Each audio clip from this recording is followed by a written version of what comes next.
Olá!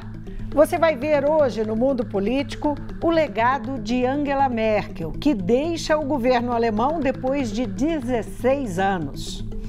Quem é essa liderança que foi considerada por uma década a mulher mais poderosa do mundo? O sucesso e as críticas a essa política que emergiu com a unificação da Alemanha em 1990 e o futuro da Europa sem ela. Eu vou conversar com o doutor em Ciência Política pela UFMG, Henrique Natalino, e especialista em Relações Internacionais. Henrique, muito obrigada por atender o Mundo Político. Prazer, Vivian, estar aqui novamente.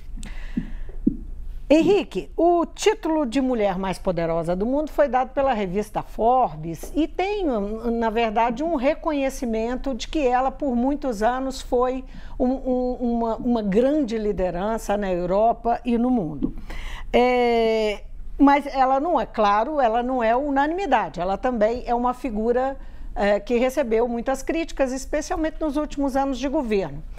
Por que ela recebeu, vamos começar pelo título, né? Por que ela chega a esse título de a mulher mais poderosa do mundo?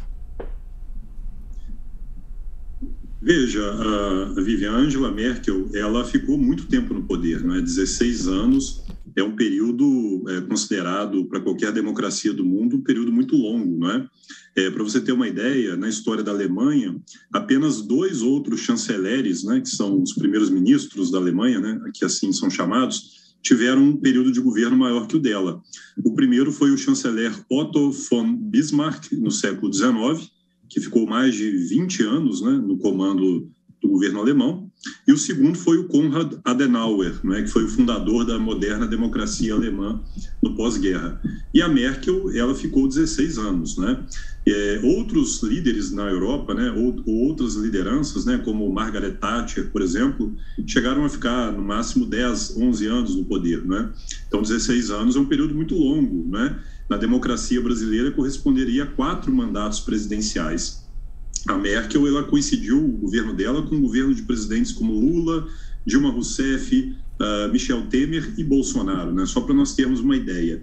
E há eleitores na Alemanha que nasceram já e são eleitores hoje e nasceram sob a era Angela Merkel, né? Que estão nos seus 16 anos, né? Então, é um período muito longo, um período marcado também por grandes transformações na Europa e na Alemanha, e a Angela Merkel, por ser uma pessoa que tinha, não é, no seu histórico, não é, tendo uma origem na Alemanha Oriental, e no partido CDU, não é, que é o partido conservador, né, o Partido Democrata Cristão, ela tinha algumas ideias importantes sobre a reforma da economia alemã, sobre as relações internacionais da Alemanha, que ela colocou em prática.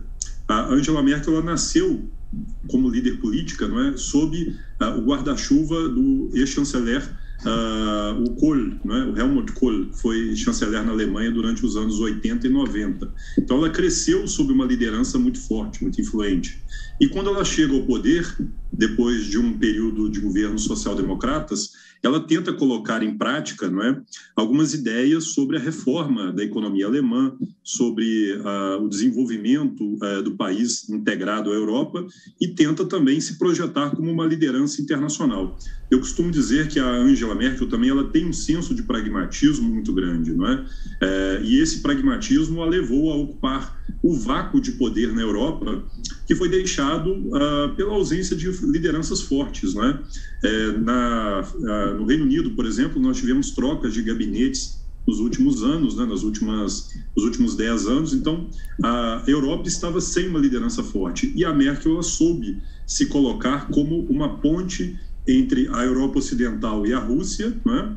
Ela também se aproximou dos países vizinhos e ela soube liderar a Europa, de fato. Ela foi a voz da Europa durante o período em que ela foi chanceler. Então, sem dúvida, como mulher, como liderança política, como uma reformista, ela se projetou como poucas lideranças políticas na Europa no século XXI. E talvez ganhe aí, né, uma projeção na história, né, que será muito generosa com ela por conta do seu poder e da alta popularidade que ela tem, né, ao deixar a chancelaria. você falou em pragmatismo, a capacidade de conciliação, de busca de conciliação e negociação era uma característica, é uma característica dela?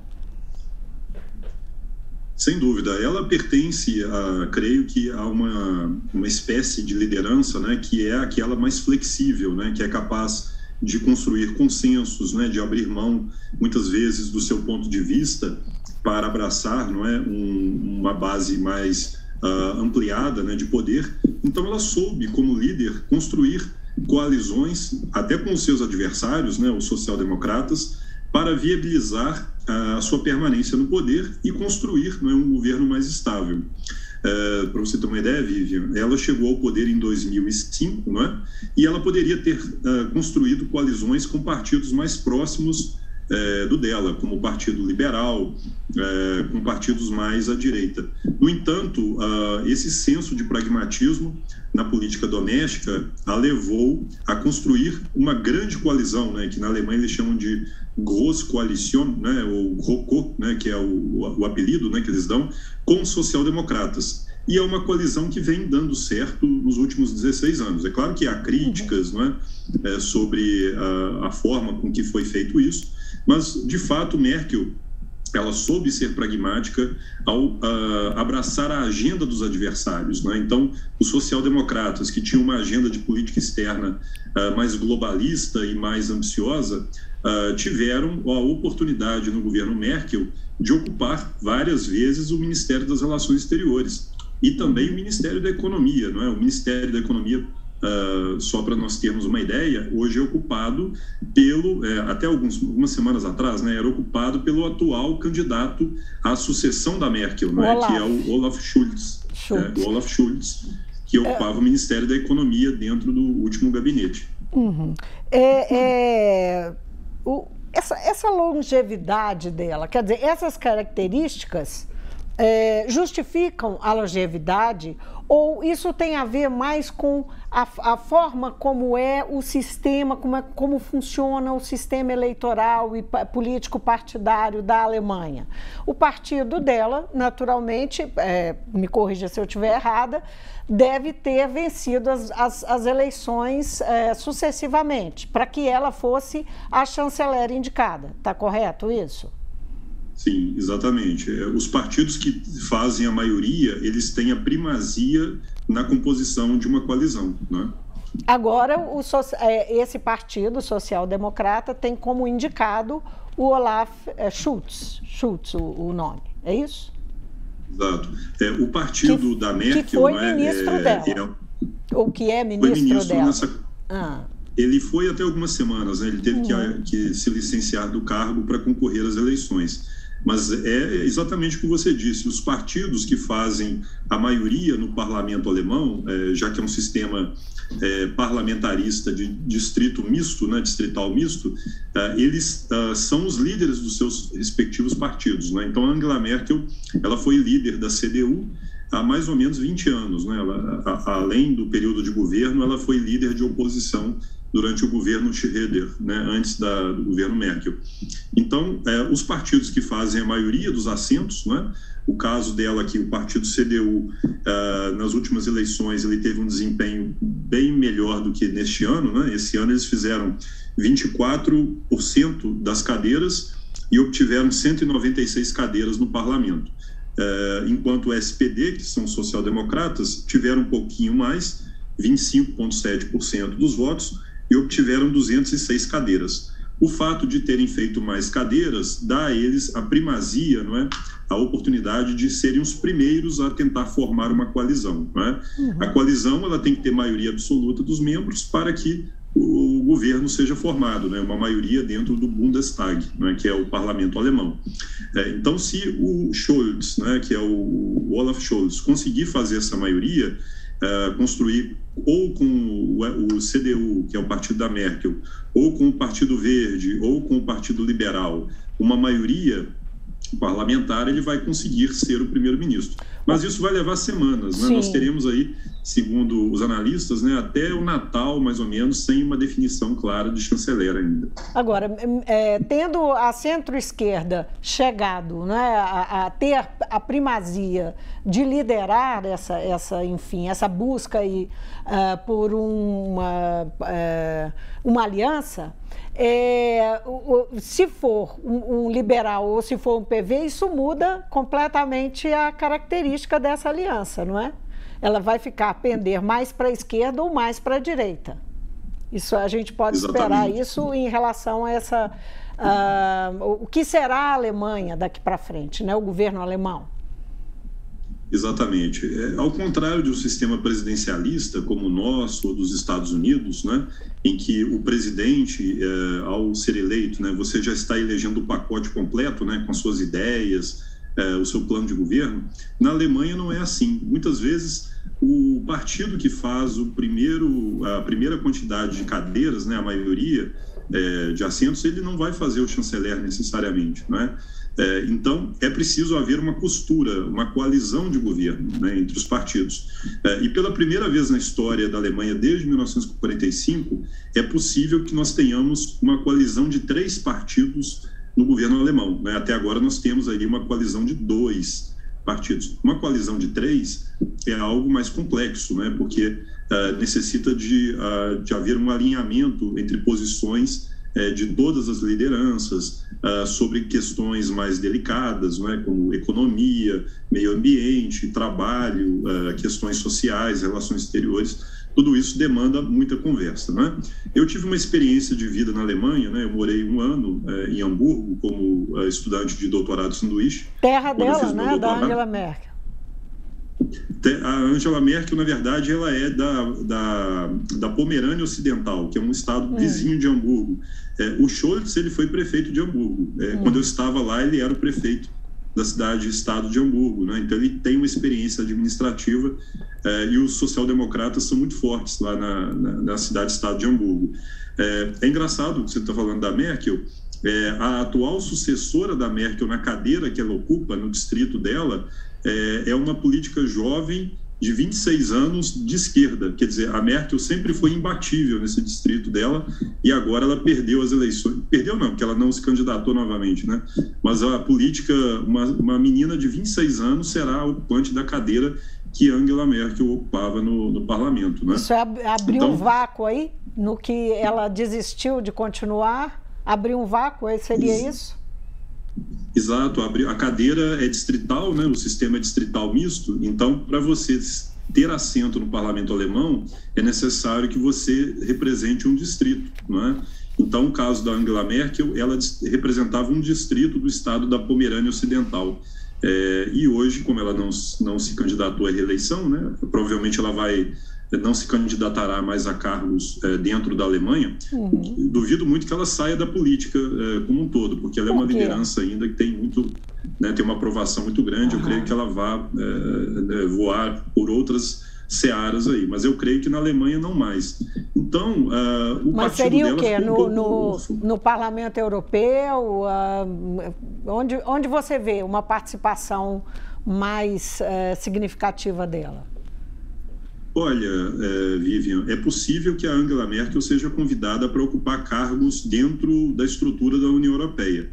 Eu creio que ela poderia sim se candidatar a um cargo no Parlamento Europeu, mas eu vislumbraria voos mais altos para ela, como o cargo de presidente do Conselho Europeu, né, que é uma espécie de conselho de ministros, né, dentro da União Europeia, ou o cargo de ministra das Relações Exteriores, né, o de representante da União Europeia para as Relações Exteriores, que é um cargo novo, né, que foi criado há uns 15 anos na reforma de 2007 da Constituição Europeia.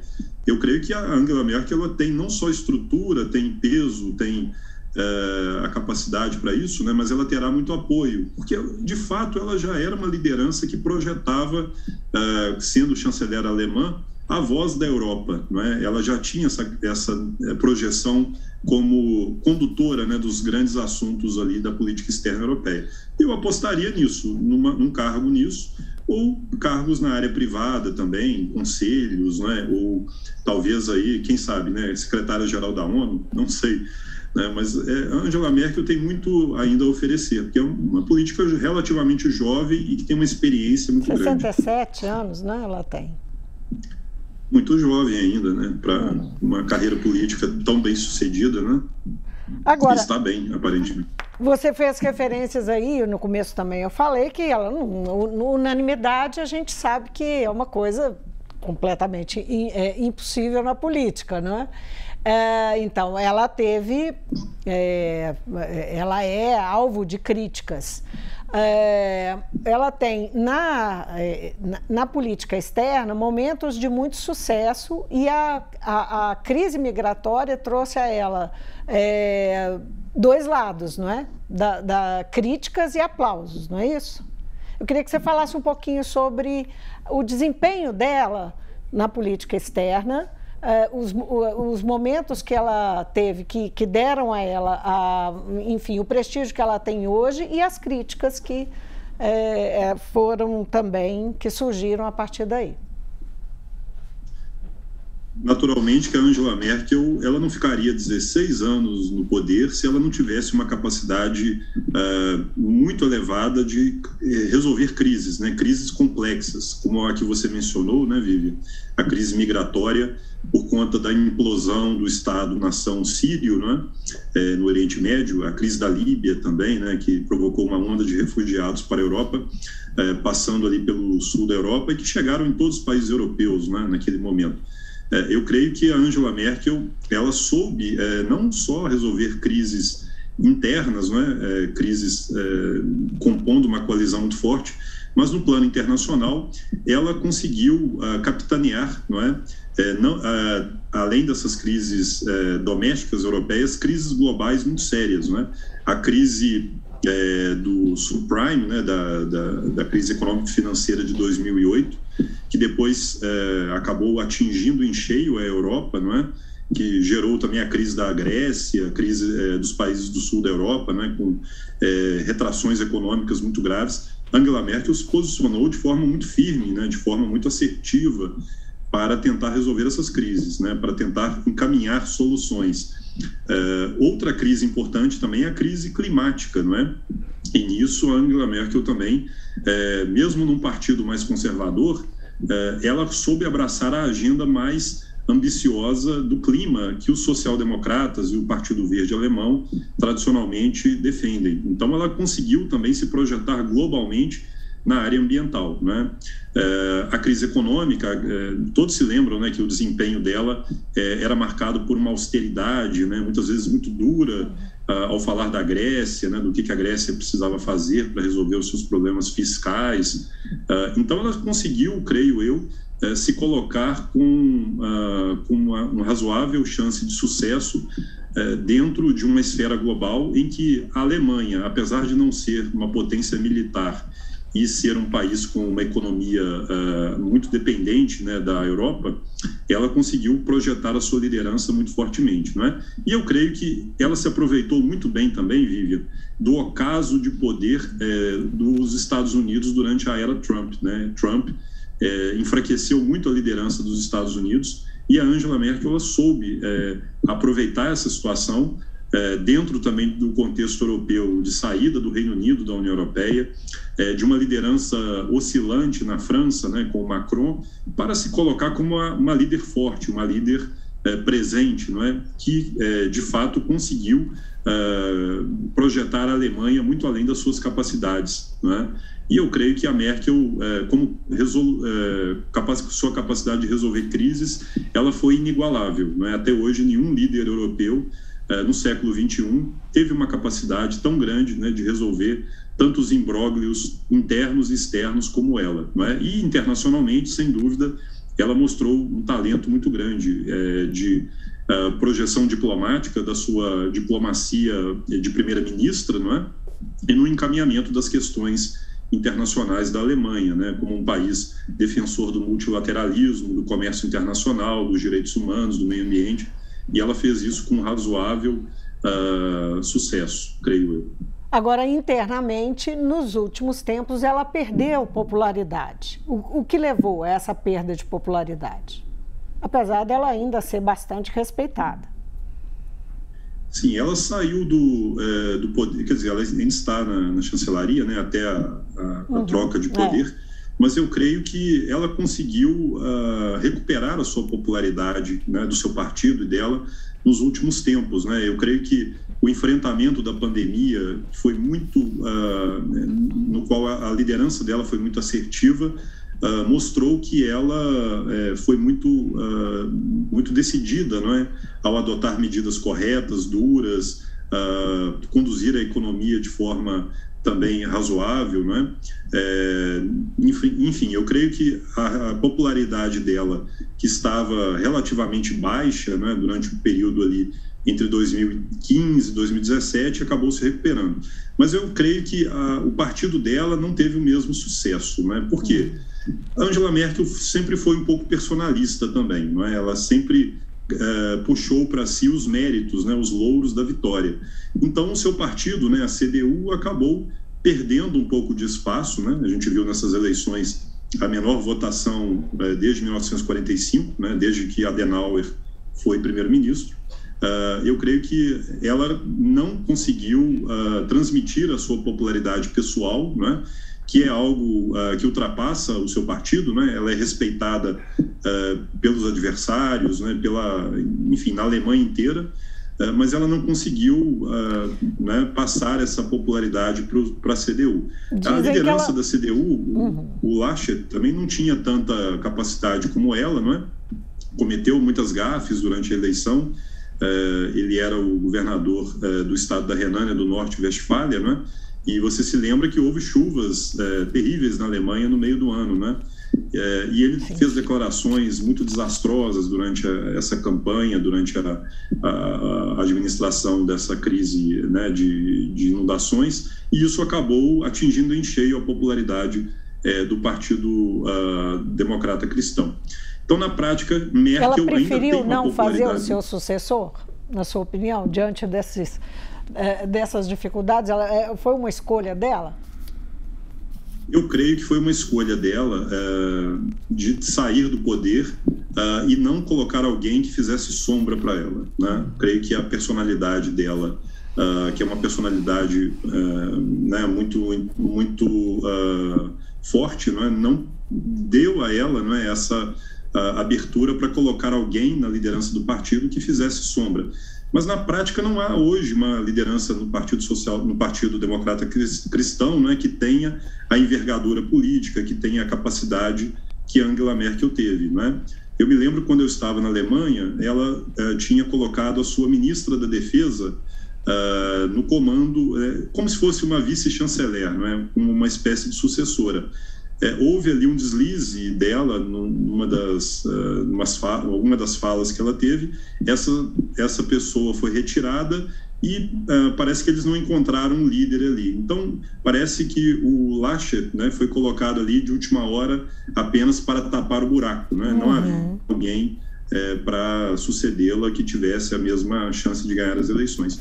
E na prática, como era uma coalizão entre a SPD e a CSU, o vice-chanceler, que é o ministro, foi também o ministro da Economia, né, o Olaf, né, ele acabou ganhando grande parte dos votos que eram da Angela Merkel, né, em grande parte porque o seu estilo é muito parecido com o dela, um estilo mais austero, né, em grande parte também porque ele herdou os êxitos econômicos do governo Merkel, já que ele era o ministro da Economia do último gabinete, né? Então, é uma situação sui generis. A Alemanha teve uma eleição em que os social-democratas acabaram sendo beneficiados por conta de uma liderança política, né, de um líder que era muito mais parecido com a Merkel, né, do partido adversário, do que com qualquer liderança anterior, né, tradicional do Partido Social-Democrata mais à esquerda. Agora, Nathalie, nesse resultado eleitoral da Alemanha, tem dois extremos aí que aparecem no resultado com diferentes resultados. O PV, que pode vir a ser um um parceiro nessa aliança aí de 3 partidos, não é? Que apresenta um resultado, parece que é terceiro lugar que ele fica, com 14, terceiro lugar, os verdes, não é? 15%, 14,8%. Isso. E, por outro lado, a extrema-direita, que há alguns anos avançava, perde cadeiras, não é isso? Sim, o Partido Alternativa para a Alemanha, não é, que é a extrema-direita, ele obteve 10,3% dos votos, né? Ele vai ter 83 cadeiras no parlamento.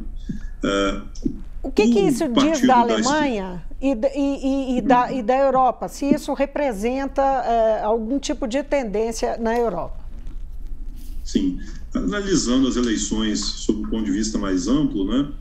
Os 2 partidos tradicionais, eles têm mais ou menos metade do eleitorado, né? Os social-democratas e os democratas cristãos. Isso tem caído muito nos últimos anos, né? Esses partidos já tiveram quase 90% do apoio do eleitorado, né? São partidos antigos, né? Os social-democratas vêm desde o século XIX, né? Os democratas cristãos são do pós-guerra, então eles têm encolhido também. As novas tendências partidárias, né? De um lado, o Partido Verde, que tem ganhado força a cada ano, né? Obtiveram, como você disse, né? 14,8% das cadeiras, dos votos, né? Terão 118 cadeiras no parlamento, são hoje a terceira força política da Alemanha, o que não é pouco, não é? Isso dá a eles a capacidade de apoiar qualquer coalizão, seja uma coalizão mais à esquerda ou uma coalizão mais à direita, e terão, sem dúvida, pastas importantes, né? Ministérios importantes, Ministério do Meio Ambiente, Ministério das Relações Exteriores ou da Economia, né? Veremos ainda. E o partido da extrema-direita, né, que é a Alternativa para a Alemanha, a AfD, ele teve menos cadeiras do que nas últimas eleições, ele encolheu 2,3%, né? Enquanto os verdes cresceram 5,8%. Isso é uma boa notícia, não é? Sem dúvida uma boa notícia no contexto alemão e no contexto europeu, principalmente vendo, né, o que está acontecendo, por exemplo, na França, em que o Partido Nacional, né, da Marine Le Pen tem ganhado força nos últimos anos, né? No Reino Unido, com o episódio do Brexit, né, em que o partido pró-Brexit, né, ele obteve cadeiras importantes também do parlamento britânico, e vendo também o que ocorreu na Itália, né, com vitórias expressivas da extrema-direita. Então, no contexto europeu, sem dúvida, a Alemanha conseguiu refrear temporariamente o crescimento da extrema-direita, né? Isso é algo importante. Há também uma política dos partidos alemães de não fazerem coalizão com o AfD, com o Partido Alternativa para a Alemanha. Então, mesmo se eles obtivessem uma votação maior, há uma política expressiva de não fazer nenhum tipo de acordo com eles, de modo que eles não possam alcançar o governo em hipótese alguma, não é? Então, isso dá ainda uma certa segurança para os alemães de que não verão essa extrema-direita chegar no poder. Apesar disso, eles têm crescido em votações estaduais, não é? No estado da Saxônia, por exemplo, né, que era um estado governado até poucos anos, né, dentro da Alemanha Oriental, eles têm uma força muito grande no parlamento estadual, né? E essa tendência ela tem se mostrado resiliente na Alemanha, não é? De uma extrema-direita que consegue ainda capitanear parcelas expressivas da população, inclusive em estados que eram, até pouco tempo, né, estados governados pelo Partido Comunista na Alemanha Oriental, né, na RDA. Você mencionou aí a disposição ou a não disposição dos partidos em fazer aliança com a Alternativa Alemã, isso, não é? O partido de extrema-direita. Isso, a AfD. Que repercussão esse resultado na Alemanha pode ter para o Brasil, esse resultado eleitoral, nas relações com o Brasil e diplomaticamente, economicamente? Veja, Vivian, sem dúvida as eleições alemãs ainda não estão definidas, não é? Enquanto nós tivermos ainda uma coalizão ainda não definida, nós não temos ainda a noção de como será o novo governo, né? Por exemplo, se nós tivermos uma coalizão entre os social-democratas com o Partido Verde e o Partido Liberal, não é? Uma coalizão que eles chamam de semáforo na Alemanha, porque pega as 3 cores do semáforo, né? O vermelho dos social-democratas, o verde e o amarelo dos liberais. Essa coalizão será mais à esquerda, então ela tenderá a ter uma postura internacional para meio ambiente, por exemplo, muito mais dura do que a da atual chanceler, né? Merkel já é um pouco dura no meio ambiente, mas eu creio que com o Partido Verde no poder, sem dúvida, meio ambiente será um tema central. E isso tem implicações diretas para o Brasil, não é? Como eu disse, a atual chanceler Angela Merkel, ela lidou com 4 presidentes brasileiros. Hoje nós temos a pior relação da história com a Alemanha. Desde o início das relações entre Brasil e Alemanha, nós estamos no momento mais baixo, né? Com quase nenhuma parceria, com quase nenhuma visita bilateral, não é? Com projetos que estão todos parados, não é? Então a relação está muito fria, num ponto muito ruim, por conta dos desentendimentos na área ambiental, na área climática, na área da diplomacia multilateral, em que Angela Merkel sempre foi uma forte defensora e o governo Bolsonaro se colocou aí como um pária internacional na área do meio ambiente, na área das relações exteriores, não é? Eu creio que o acordo Mercosul-União Europeia, sem dúvida, será afetado também, não é? Porque o Partido Verde colocará, sem dúvida, um grande entrave de assinar, né, de dar prosseguimento, né, à ratificação do acordo com o Mercosul por conta da política ambiental desastrosa do governo Bolsonaro, né? Então, eu creio que as relações Brasil-Alemanha serão muito afetadas a depender da composição do novo governo. Se o chanceler Scholz ele formar um governo e entregar a pasta do meio ambiente para os verdes, eu creio que nós teremos tensões ainda mais fortes. Porém, creio que a Alemanha enxerga no Brasil um parceiro tradicional, um parceiro já de décadas, não é? O Brasil celebrou o acordo nuclear com a Alemanha nos anos 70, tem parcerias estratégicas em várias áreas, não é? Então, eu creio que eles também terão um senso de pragmatismo de esperar até 2022 para a definição da agenda brasileira, não é? Se em 2022 nós tivermos uma mudança de governo, sem dúvida as relações irão se destravar e teremos aí um amplo leque de possibilidades com o novo governo alemão, que serão muito benéficas para áreas importantes do Brasil, não é? Como comércio internacional, meio ambiente, desenvolvimento, a área acadêmica, não é? Então, a Alemanha é um parceiro muito forte do Brasil, é uma das principais economias com as quais nós fazemos comércio, então nós temos que observar com cautela o desenrolar das eleições brasileiras no ano que vem também, para definir uma pauta de longo prazo no nosso relacionamento já histórico e muito denso, né, entre as duas democracias, na América do Sul e na Europa. Vamos ficar aqui observando, dia a dia, não é isso, Henrique? Muitíssimo obrigada pela presença aqui no Mundo Político. Prazer mais uma vez estar aqui, parabéns pelo programa e um abraço a todos. Outro. Eu conversei com o doutor em Ciência Política pela UFMG, Henrique Natalino, especialista em relações internacionais, sobre a chanceler alemã Angela Merkel, seu legado político e o futuro da Alemanha e da Europa sem a sua liderança. A gente fica por aqui, obrigado pela companhia e até a próxima.